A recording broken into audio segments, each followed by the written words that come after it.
সরকারি চাকরি নিশ্চয়ই যাবে, কিন্তু অনেকে আছেন এই 25,000-এর মধ্যে যাদের যোগ্যতা আছে, যারা নিজেদের যোগ্যতা দিয়ে হয়তো পেয়েছেন, তারাও তো চলে গেল। চাল আর কাঙ্কর্ত মিলে মিশে গেল, যেগুলো চাল সেগুলো বাতিল হয়ে গেল, আর যেগুলো কাঙ্কর ছিল সেগুলো তো বাতিল হওয়ারই ছিল। আর চাল আর কাঙ্কর যদি এক হয়ে যায় তাহলে যারা ঠিক আছে তাদের বিপদ, আর যারা ঠিক নেই তারা তো জানে, তারা তো নিজেরাই জানে তারা ঠিক নেই। তাই আমি যে কথা বলি, সরকারি আধিকারিক আপনারা, মানুষ আপনাদেরকে সম্মান করে, আইন শৃঙ্খলা দেখার দায়িত্ব আপনাদের। মানুষের কোনো সমস্যা হলে মানুষ আপনাদের কাছে এসে অভিযোগ করে, আপনাদেরকে ভরসা করে বলেই তো অভিযোগ। আপনারা যদি তৃণমূলের দলদাস হয়ে যান, তৃণমূল যখন থাকবেন আপনারা কোথায় থাকবেন, কোথায় খুঁটি বাঁধবেন?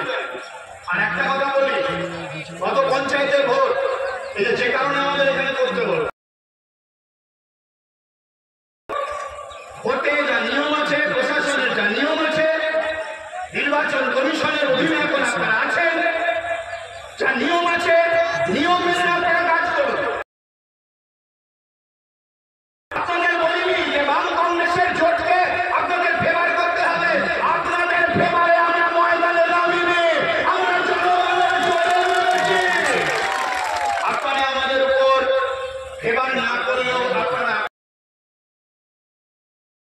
গোটা মুর্শিদাবাদ জেলায় 3-0 হবে, 3-0 হবে। দিল্লিতে মোদি ফিরে আসবে না, ও বলছে 400, আর যারা এটা বলে পন্ডিত তারা বলছে ও একটা 200-তে উঠতে পারবে না। বাংলায় তৃণমূলের ফুটে যেতে কয়েকদিন সময় লাগবে। এই জনগণের জন্য আমরা ময়দানে নেমেছি। এই 11 মাসটা মিছিল করে এলাম, তারা বলেছে আগামী 30 গোটা পশ্চিমবাংলায় কদিন আগে বিমান বসু আর অধীর চৌধুরী একসঙ্গে কলকাতায় সাংবাদিক সম্মেলন করেছে এবং এই ঐক্য আমাদের গড়ে উঠেছে। একসঙ্গে লড়াই করছি, আমরা গান তুলেছিলাম, দেশ থেকে বিজেপিকে তাড়াতে হবে, দেশ থেকে আরএসএসকে তাড়াতে হবে। আর পশ্চিমবাংলার মাটিতে তৃণমূল কংগ্রেস এই 13 বছর শাসন চালিয়ে সব চাই দাঁড়িয়েছে। কংগ্রেস যখন পশ্চিমবাংলায় সরকারে ছিল বিজেপির নাম নিশান ছিল না, বামফ্রন্ট যখন পশ্চিমবাংলায় সরকারে ছিল বিজেপির নাম নিশান ছিল না, আর তৃণমূল যখন পশ্চিমবাংলায় সরকার করেছে তখন বিজেপি শুধু নাম নিশান নয়, বিজেপি বেড়েছে। এই ভোটে বিজেপি, সন্ধ্যাবেলায় বিজেপি, তারপরের দিন সকালবেলায় তৃণমূল, এদের কোনো ঠিক নেই, এদের কোনো জায়গা ঠিক নেই।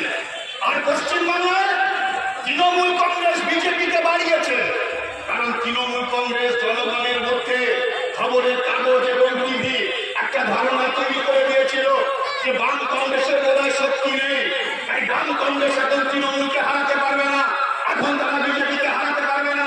এই প্রচার পঞ্চায়েত গত পঞ্চায়েতে করেছিল, মানে আমি এই যেটা গেল 23 সালের পঞ্চায়েতটা বলছি না, তার আগের পঞ্চায়েতটা, এই প্রচার গত লোকসভা ভোটে করেছিল, এই প্রচার গত বিধানসভা ভোটে করেছিল। আর মানুষের একটা অংশ মনে করেছিলেন সত্যি তো তাই, তাহলে বোধহয় এখন বাম কংগ্রেসের এদের মধ্যে ঐক্য তৈরি হয়নি, এদের